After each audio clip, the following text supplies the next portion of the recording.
Hello everyone, my name is Beckett and welcome back to the channel. And today in Division 2, we're going to be breaking down another build video for you guys today. We're going to be doing some solo Darkzone PvP. I mean, we could go there and try to get some nice named items, but really, we're just interested in trying to ruin people's days, and we are going to be doing that fairly well with this build. But before we get started, if you enjoy the content, hit that subscribe, and if you like the video, smash that like button. Alright, first off, let's hop into the playstyle. We're going to be playing a very aggressive build. We're not going to have teammates, we're not going to have a safety blanket, we're just going to have that gut feeling and our wits, and we need to keep control of that, and it's really going to give us the advantage, especially when we're playing against 1v2s, 1v3s, 1v4s, because they're not really going to take us that seriously. They're going to think they can nuke us down, but they don't know that we are going to take everything away from them that they love. Now that you understand what my mind is like when I'm inside the DZ, it is kill or be killed, and we're going to treat it like that. We don't trust anyone. It does not matter if they're friendly, they're low B, they don't have any armor. We are going to kill on sight. Now, this has a little bit of a drawback, and it's just the Memento, and we're just going to have to keep that buff up. But honestly, you're not really going to have that much trouble. You can go to your first landmark, get your 30 stacks, and you're going to be able to hold that the entire time you are inside the DZ, and I'll explain that so you don't lose your buff. But before we delve into gear too much, let's take a look at our specialization, and we went ahead and went with the Technician, just mostly because of that +1 skill tier. That's going to let our shield go up to a tier 6, because the idea of this build is not to do the most damage, but to survive the longest, and that's how we're going to get our kills. We want to stay in the fight as long as possible, and we're just going to win by attrition. Now, don't get me wrong, we're going to be doing plenty of damage, but always damage is not the most important thing, especially in the DZ when we are going to be running into mostly 1v2s, 1v3s, or just full squads in general. Now let's hop over to our weapons. So although SMGs are really great in conflict, they're really great when you're running in a group, but when you're running solo, you're going to want to be able to engage your enemy at the longest range possible, and that's where ARs really shine, and there are such long sight lines in the DZ. It's just the accuracy and everything that comes with the SMG just really can't hold a candle to any AR. Now when it comes to ARs, what are you looking for? So Carbine 7 is my favorite. I also like using the FAMAS, but this is the best roll I want, and these are the rolls we're going to look for. We're going to want anything with InSync. Measured will also do, but you really want InSync because you're going to get some crazy damage when you pull out your shield.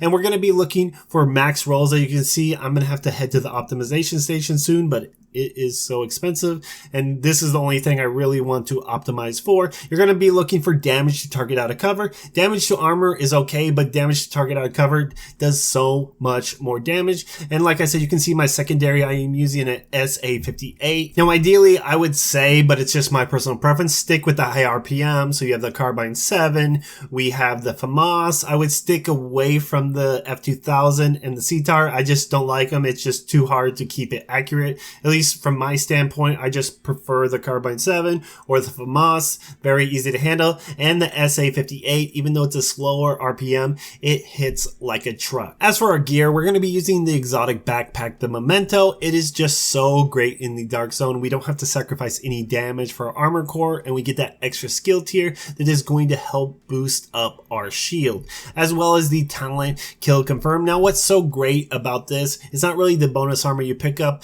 but it is the regeneration that we get. So we're going to get 3% armor regen when we get up to 30 stacks, and we want to keep those 30 stacks up at all times. Now let's say you come into a situation where you die. It happens to the best of us, whether it's an NPC or it's another player. You're going to want to make sure you respawn inside the safe house in the middle of the Darkzone map. If you spawn inside any of the checkpoints around the border, you are going to lose all your stacks, and you're going to have to run around to a landmark and stack it back up again. So you're just going to want to make sure whenever you die, you just go and respawn, and just make sure about every 5 minutes, you make sure you get a kill so you can just keep that buff going 100% of the time. Now, as for our other gear pieces, other than our backpack, our gloves, and our knee pads, the other pieces are interchangeable. So let's say I have a Bellstone chest and a Fenris mask, you can switch those out, or a Seska chest and a Fenris holster, you can switch those two out. But you are going to want to make sure you have the contractor's gloves.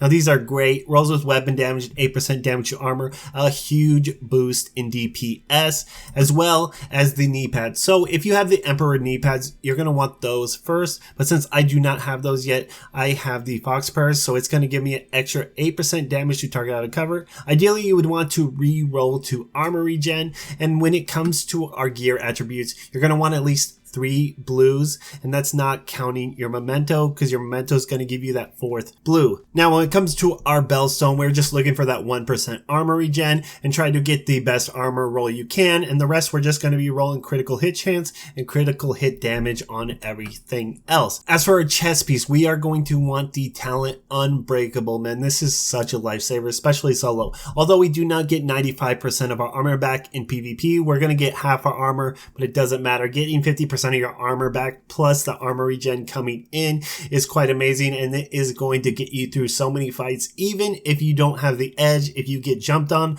I've been inside my inventory and noticed I was getting shot, pulled out, Unbreakable procced, and was able to kill the dude. So just don't sleep on this when you're solo. It is just such a great stat in all. And even when you're playing in a group, I would just choose this probably over anything else. As for our other piece, we are going to want the Seska, just because we are not going to have that extra critical hit chance built in like you do with SMGs. So we're going to want that 10% critical hit chance because we need to hit that cap. We're going to want to make sure we are critting all the time. And just remember, just critical hit chance, critical hit damage. Now, as for our skills, we are going to be using the Crusader Shield. Now, don't try to go around this. It's needed for the build and it's needed for PvP. It's the meta, whether you like it or not. Now we're going to want to use it whenever we get ready to engage. You're going to pull out your shield, proc, and if you have a chance where you can get in cover, you can pull it back out and proc your instinct talent again. It's not really going to hurt you because that's going to give us an extra 30% weapon damage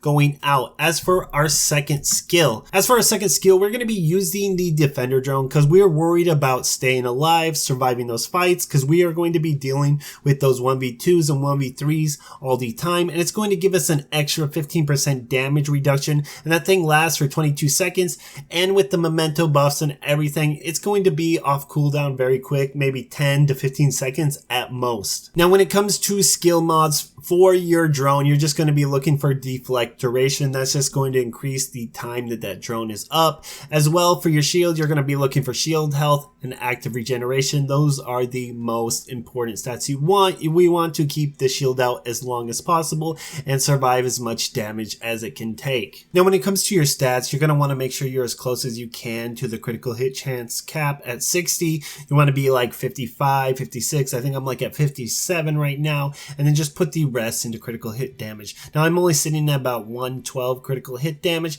and that's okay because a lot of our damage is going to be coming from our Memento, from our instinct talent. Now let's go over some best practices when playing this. One of the most important things is keeping that Memento buff at all time. As soon as you lose that, not only are you losing a lot of damage, but you are losing 3% armor regen, and I guarantee you're not going to survive any fight. You may get a couple kills here and there, but you're not going to consistently survive those 1v2s, those 1v3s, and it's just going to be more and more difficult, and you might just get frustrated. Now, we are going to be running solo, so we're going to have to use certain things to our advantages, creeping up on people. When we see those DZ extraction goes out, it doesn't hurt to rush it. I go straight for them, and if I don't see anyone, I start cutting that rope. Trust me, they're going to come really quick. Next thing, since we're going to be running solo, make sure you choose your Darkzone wisely. Maybe you need knee pads, so you need to go in there. That's okay. But if you walk right in there and you see manhunts going on, or you see 4 people going rogue at once from like the moment you go in there, you see checkpoint campers,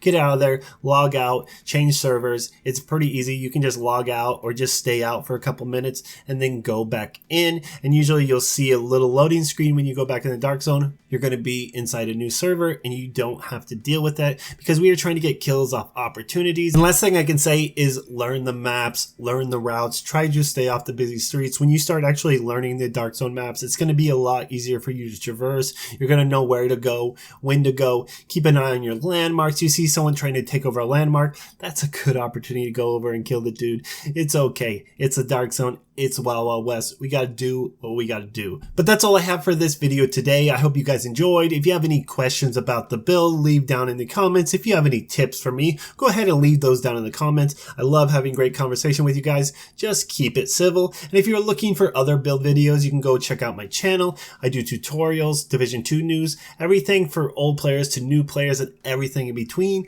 And thanks again for watching.